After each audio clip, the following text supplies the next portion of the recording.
Bonjour à toutes et à tous, j'espère que vous allez bien. Alors aujourd'hui, dans cette vidéo, je vais vous parler d'une clause qui a été rajoutée pour un match de Saturday Night Main Event du 1er novembre, donc demain, aujourd'hui.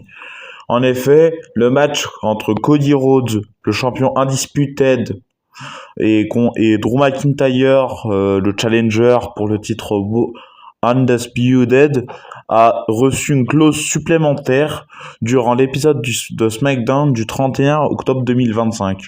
En effet, Cody Rhodes et Drew McIntyre faisaient la signature du contrat de leur match à Saturday Night Main Event, mais Drew McIntyre a intelligemment dit que si Cody Rhodes se fait disqualifier volontairement ou qui se fait compter ou si qui se fait décompter à l'extérieur volontairement, bah il reste champion.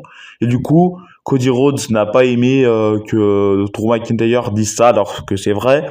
Et alors du coup, Cody Rhodes a proposé à Drew McIntyre une clause qui, si Cody Rhodes se fait disqualifier ou se fait décompter à l'extérieur, il perd le titre Undisputed.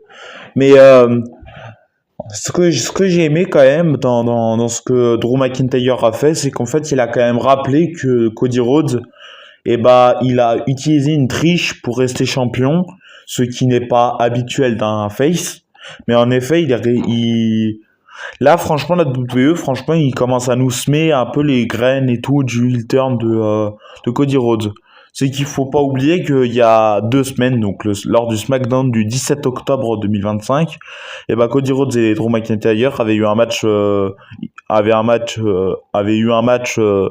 impromptu où Cody Rhodes avait défendu sa ceinture et que du coup, le match a duré à peine 5 minutes et Cody Rhodes a asséné un coup de ceinture à Drew McIntyre, ce qui l'a fait perdre le match par disqualification, mais que Cody Rhodes est resté champion quand même, parce que il y a une règle à la WWE, c'est que si le 4 par disqualification, le champion reste champion.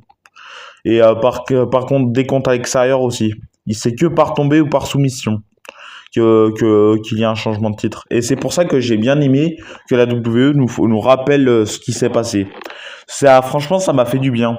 Et surtout, ce que j'ai aimé, c'est que Nick Aldis, au début, il voulait pas parce que c'était pas inscrit dans le contrat, mais finalement, il a accepté suite à un pressing de Cody Rhodes. C'est-à-dire que Cody Rhodes voulait impérativement avoir cette clause dans ce match. Mais ce que j'aime, c'est que, comme vous le voyez, c'est que c'est le champion qui a accepté. C'est Cody Rhodes qui a accepté. C'est pas Nick Aldis qui a accepté à la place de Cody Rhodes. C'est Cody Rhodes lui-même.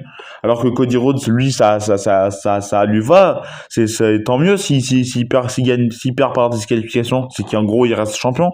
Donc, je comprends vraiment pas Cody Rhodes des fois. Mais en même temps, je me dis que là, que Drew McIntyre, il est sorti de l'épisode de SmackDown debout face à Cody Rhodes qui était à terre.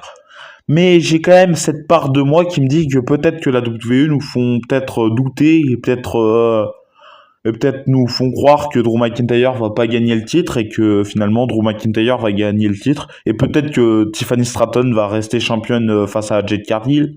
Je sais pas, dites-moi vos avis en commentaire. Sinon, abonnez-vous, likez, commentez, partagez, boostez ma vidéo, ça me ferait très plaisir. Et sinon, je vous dis à une prochaine vidéo. Portez-vous bien. Bye.